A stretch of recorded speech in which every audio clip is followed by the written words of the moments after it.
Hey everybody, so welcome to How to Feed a Loon. I'm Chris, well, and you'll be seeing the loon real soon. So guys, today we're talking tomatoes.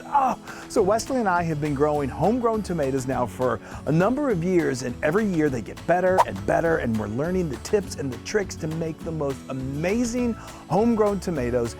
There is nothing like them in the world. Believe me, when you go to the store and you compare that to your homegrown, it's not even close. So today we're going to be talking about the 3 P's. We're going to talk about protecting your tomatoes, we're going to talk about preparing the soil for your tomatoes, and we're going to talk about planting your tomatoes. Yay! All right, so let's start talking about protecting. This right back here, this gigantic thing is what we call our tomato fortress. So let me back up just a little bit and say, if you don't know where you're going to plant your tomatoes, give it a little thought. Check out a place that gets a lot of sunlight. You want to have at least half the day in sunlight. And the soil needs to be good. When we first did it, we did it in another place in the yard. And they were okay, but they didn't work really well. We finally realized that this was a great place. We love tomatoes. Almost all of us love tomatoes, but we're not the only ones. So do critters. I mean, you name it, they love tomatoes, and they want to get to your tomatoes. So, we've lived in New Jersey, we've lived in Texas. It was the same wherever we've been. So you want to protect them if at all possible. The first time that we did this, the first time we grew them, they just all got eaten. So then we thought, well, let's just cover them up with some chicken wire. So we sort of just haphazardly did it. They're smart. They know how to get to your tomatoes. So then the next year I was like, I'm not going to do it. Everyone's got to eat, but they're not going to eat my tomatoes. So I found a local handyman who is a great with wood, a woodworker, contractor, and told him what my needs were. And he was actually familiar with it. His mother was a gardener. So I had no idea that he was going to build this. But it's the fortress, and it is, I'm telling you, it really is a fortress, but it does the job that needs to be done. You need to have something, whatever it is, that's going to, at the bottom is going to be completely sealed where these are protected. You may need to fill the bottoms in with sand. The top up here, you got to cover the top. You got to cover every little nook and cranny, because believe me, they will figure out a way to get in. Now, you may be wondering, how much does something like this cost? It was probably around $1,000, which is more than I was expecting to spend, but this is a sort of a custom area, and it really does work, and I don't regret that investment at all. But there are other options. You can purchase an enclosure, and they're very adaptable. They have them in different sizes. I'll give you a link to some of the ones that we know that people have had success with. But again, it's important to protect your plants. You do not want to come out after all of your hard work and find your tomatoes, all of them half-eaten. That's the worst. Okay, so now let's talk about prepping your soil for really great tomatoes. Now I'm going to tell you now, this is something that you're going to need to do about 3 months before you want to plant. So if that's going to give you too much of a time crunch, make a note. You want to have a journal. I'm going to tell you this right now. I'm going to say this several times. Keeping a yearly journal on your tomatoes every step of the way helps you tremendously.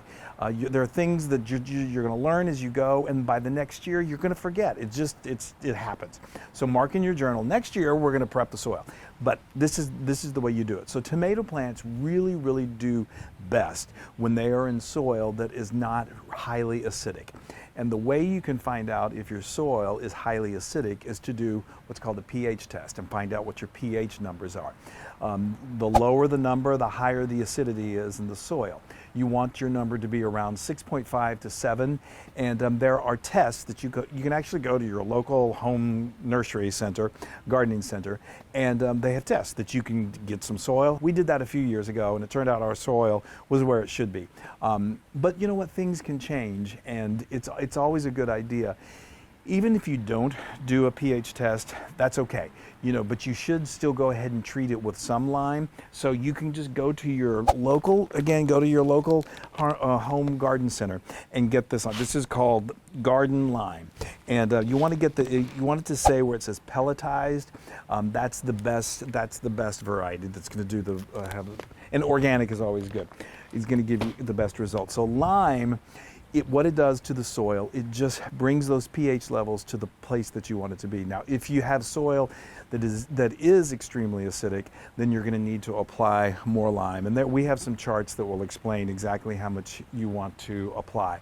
But if you don't know what the pH level is of your soil, go ahead and add a little lime. Ours is we think is okay. We did it a few years ago, but you never know.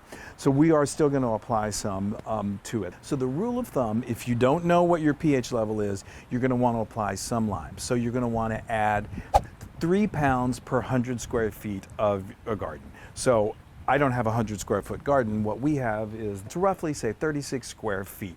So instead of 3 pounds, we're going to do 1 pound of this lime. And 1 pound of lime equals 1.25 cups of the lime. So that's what we're going to apply to our soil. But first, what we want to do is we want to prep that soil. We're going to get out our, our rake, something that's going to kind of help till it and get it fresh and get any kind of extra debris out there. Hopefully, you'll have a helper like I did with sweet little Eb. But anyway, do that until it's nice and it looks good. And then just put, be sure you're wearing gloves because lime can be rough on your hands and you don't want to do that. So, and then just, sprinkle it. You can use one of those little machines that'll sprinkle it if you've got more that you're going to apply. It's called a spreader. But evenly spread it across the soil. Then what you're going to want to do is you're going to want to till it again. You want to get that lime that's into the soil about 2 or 3, 4 inches down into the soil. Do that all the way across your bed, and then you're going to want to water it. And you don't have to completely saturate it, but just get it wet so that lime will really get into the soil. Again, hopefully you'll have a helper like I did with Flo. But anyway, then once that's done, you're set. And it takes a few months for that to really start to do its work and to get those pH levels where they should be for perfect tomatoes. And now it is my favorite time of the year. It's my favorite thing to do. Drive to the garden center and get tomatoes and get the things that are going to make those tomatoes be as delicious and as beautiful as they possibly can be. So first, let's talk about tomatoes. You're going to want to find where they are, and you're going to see a wide variety of them, and that's great. Go for a variety. But let me tell you this, really important. When you're picking these out, make sure you know the size of your garden. You don't want to get too many. The rule of thumb is you want them to be spaced at least 2 feet apart. If they're too close, they're not going to get enough air. They could pass disease to each other. Just resist the temptation to get too many. We've got enough room in here to easily plant 6. We've got these beautiful 6 right here that we chose at the garden center. I'll go into what those are in just a little bit, but those will fit perfectly in this garden in here. Now it's time to pick up some fertilizer. And fertilizer is so important for a couple of reasons. You need to know what type to get, and then you're going to need to know when to apply it. So let me just tell you why it's so important. Tomato plants are what are considered as heavy feeders. They just require a lot of nutrients to grow to their fullest capacity, and most importantly, to produce big, beautiful, juicy tomatoes. So, like I said, there's a couple of different times that you're going to apply. First, you're going to apply fertilizer right when you're planting. And that fertilizer, what that does is it helps to give the plant those nutrients that it needs. Then you're going to apply some fertilizer again just as those tomatoes are starting to come out. And there's a couple of different ways that you're going to want to encourage growth. First, when they first go in the ground, you want it to get what you call just leaf. You want it to grow, and you want those leaves to come out in the stems that are going to ultimately produce those tomatoes. So there's something when you're looking for fertilizer, you're going to want to look, you're going to see some, usually like 3 numbers, with an N, which stands for nitrogen, a P, which is phosphorus, and a K, which actually stands for potassium.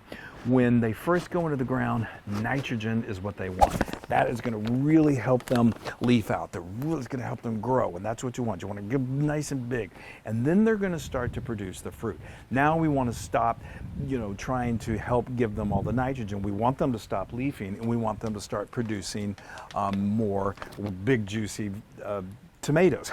So in able to do that, we're going to pull back on the nitrogen, and we're going to up the phosphorus and the potassium. And there's a couple other little tricks that I'm going to show you in a little bit on how you can even add more potassium and calcium. You want see other nutrients that are like the calcium and magnesium are really important. And most of these organic fertilizers that you see are going to contain those. But just check and make sure. And so like this one right here, if you see over here, it's 3, 4, 6. So we've pulled back on the nitrogen and we've upped the phosphorus and the potassium. That's really, really important. Okay? All right, we'll get more into that when we're actually planting. Now we're going to also pick up some mushroom compost.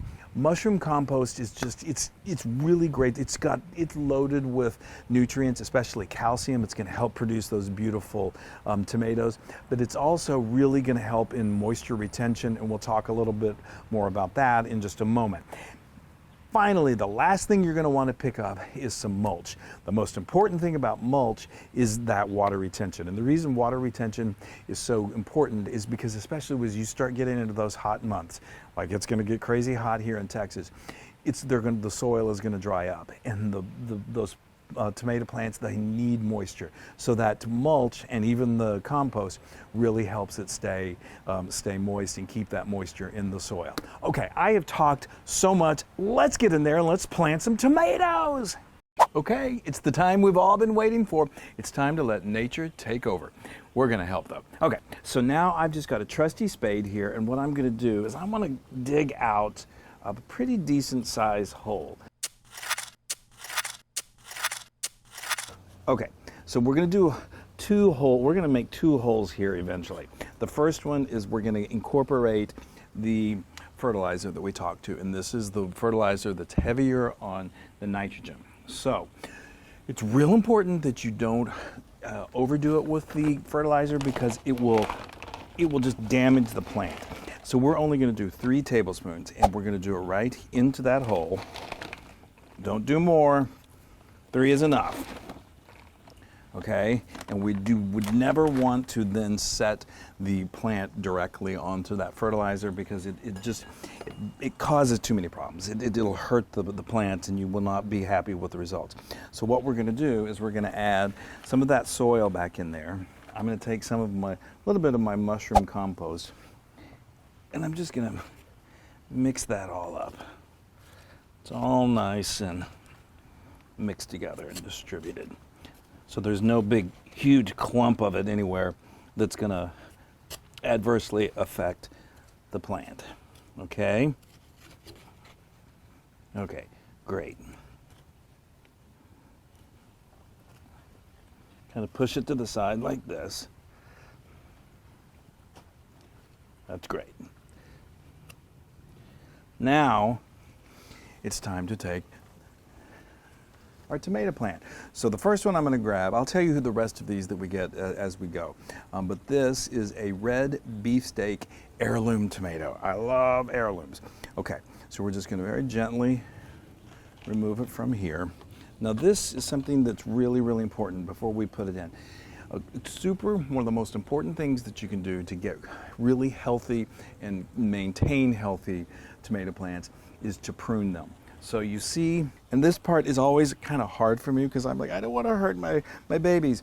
But you don't need these lower branches, these stems. What they're going to do is they're being so close to the soil, they could get disease and they could move it up the plant. So you want to have as much of this in the soil as possible, so then that network of roots will be easier for it to happen. Okay, so now I'm just going to set this over here, and I am going to take this out, and I'm going to put just a little more of this soil over here in the bottom, just to protect it a little bit from that fertilizer. Okay, now I told you we had a few other tricks, right? The wonderful egg. So an eggshell is loaded with calcium, and remember, calcium will help create really beautiful, delicious tomatoes. So the yolk is also loaded with lots of nutrients too. In theory, as those roots start to really build their network down there, they would break through that egg, but sometimes it's a little challenging. So I like to just give it a little help, and you don't have to completely break it, but just help it along. Isn't that interesting? Isn't that cool? But that's going to help just grow the most beautiful plant. Now, here's the next really thing. This is when you're going to be like, okay, you've lost it. But this right here is a banana peel. We've got eggs and banana peels, and we're not making breakfast yet. I'm going to take this, and I think what I'm going to do is, to help it, is just tear this into 2. This is from one banana, and I am not going bananas. I'm actually wrapping this loosely around the base of this. And the great thing is that banana peels decompose very, very quickly. So it's not going to hurt it's not going to impede the ability for the roots to start to form their network. Banana peels and bananas are loaded with potassium and phosphorus. And remember, those are the things that really are super beneficial for these to grow to the beautiful, beautiful fullest. So I'm going to put a little more of this soil in there, and then I'm going to finish it off with this mushroom compost, which again is loaded with all kinds of nutrients and beautiful, beautiful, just attributes that are going to make this. Isn't that so interesting with the banana peel? I learned about this sometime a few years ago, and tested all of this, and it really does make an amazing difference, okay? Hi, tomato plant, you're looking so beautiful. Okay, now we're going to fill it in with some more soil, get it nice and firm in there so it's comfy, and it's going to start to, we're basically transplanting this from another place into our soil. So it takes a little time for it to start to feel comfortable, but all of this is going to make it feel at home, and it's just going to start to grow. So now I'm going to continue this process with the rest of my tomatoes, and then we'll come back and add the mulch. Woo! We did it! I tell you, the good thing about planting at this time of the year, it's not blazing hot yet, so it's good. So we got them in the ground. Let's review what we've done. Okay, you saw that we started off with our red beefsteak heirloom. Beautiful, big, and juicy. Over here, we've got a Better Boy hybrid tomato, super yummy. We've got a Cherokee purple heirloom tomato. These get big, juicy, purple, so flavorful. A Celebrity hybrid tomato. I love these. They're great for cooking with. A Big Boy hybrid tomato. They're great for like a tomato sandwich. Oh, and then just because we love the beefsteak so much, we got another red beefsteak heirloom tomato. Those things are big and juicy and great for slicing. Okay, so now it's time. We're in one of our final steps here for the 3 Ps. We need to add our mulch. So we've got some premium hardwood mulch, and we're just going to apply this just kind of carefully. You don't need to do it super, super thick. Just do it over the soil until it covers it. And just remember, this is really the primary thing, is that it's just going to help keep moisture in the soil, and that's what we need. Okay, look who joined us, the loon. I've got a water loon boy. Things couldn't be better. Perfect timing, right? And right when we're almost done. Okay, so we're now fully mulched. It's beautiful. We got a thin layer of mulch that goes completely across. That's going to keep that moisture in the soil, which is really important. So now let's talk about something really important, something that the Wesley's helping me do, which is water. Once they go into the ground, we're starting to get a little rainfall, which is good. You want to get them nice and saturated. We really want that, all of that fertilizer, everything to get into the soil. So we're going to really saturate it nicely. Then from then on, every day, oh, I'm sorry. Thank you, Loon. What I do to help, you don't want to get too much water right around the stem, so what I do to help facilitate that is I use my spade and I just make a little moat around each plant. And then when you're watering, don't water directly over the plant, because what's going to happen is it's going to get splattered up with dirt, and then it could get disease. You want to do it sort of down to around the bottom, and not just at the stem, but all the way, where that root network is going to grow out. That's really important. It really needs to get moisture. So I come out every morning and I pour 1 cup per plant of this. This is probably about 1 liter. It's really important as they're growing that they're going to need plenty of rain, plenty of water. You may have to do this twice a day. Just keep an eye on it. You want the soil to be wet, but not like muddy. And then as they grow and as they mature and as they start to produce fruit, then you can pull back on the water. They don't need as much water at that point. And remember, as they grow, you want to every now and then, if you start to get those lower stems that are coming out, just prune them away. Okay? We are rocking and rolling. We are on our way to having great tomatoes, and so are you.